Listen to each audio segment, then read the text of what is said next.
Hi guys! Welcome back to my mini vlog!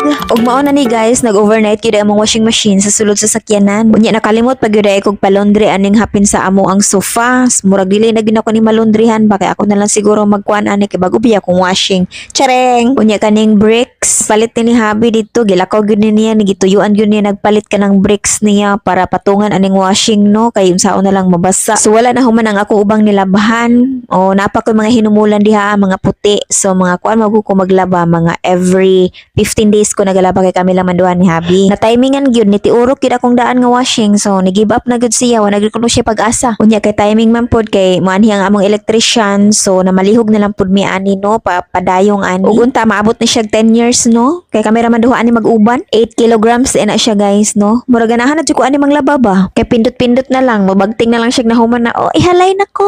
Charot. Oh gwapo ka ayo sa sulod oh. O dako po check space no. Og liquid detergent na atong peg ane. Og i-assemble na dai ni kuya ang atong chandelier. Chandelier bitaw oy suga nga na electric fan oh, 2-in-1 na siya.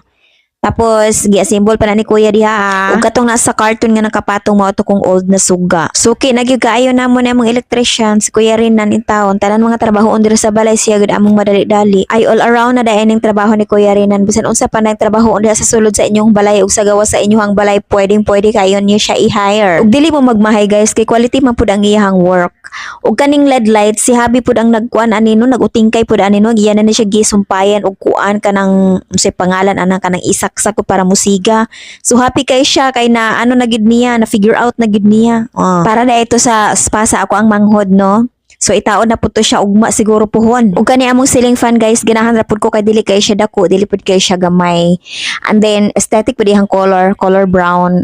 Uniform sila sa akong pultahan. Ganahan kayo ko kay mura siya donut. Unya katawanan pag gyud kayo guys, kay first na mo na siya gipa-under, wala ni tuyok ang ceiling fan. So naipit na itong iyahang murag unsa tawag ato katong iyahang murag wire para mo connect ang remote kay the remote magud ni, di ba ang uban kay murag na lang tuy mga wire nga birahon lang. So maayo na lang kay naay contact number tong Lightology no, gitawagan na mo ang kuan dito associate dito. So naghatag sila instruction and then voila, working na siya. Ganahan kaayo ko kay pwede na nako madala-dala ang remote kung asa ko mo lingkod kung suba nako patyon ang lights or dili, pakusgan or dili. Og in fairness, kusog kay ang hangin up to number 6 ang numbering sa kuan kanang iyahang ceiling fan. And then na siya butanganan, cute kay butanganan niya, dili gid siya mawala. Approve, ang ganda. Ug tuwa na pud ni balik na pud mi sa among suki kay dito mi manihapon. Og diri taktaman guys oy. Salamat kay sa pagtanaw guys. Bye-bye.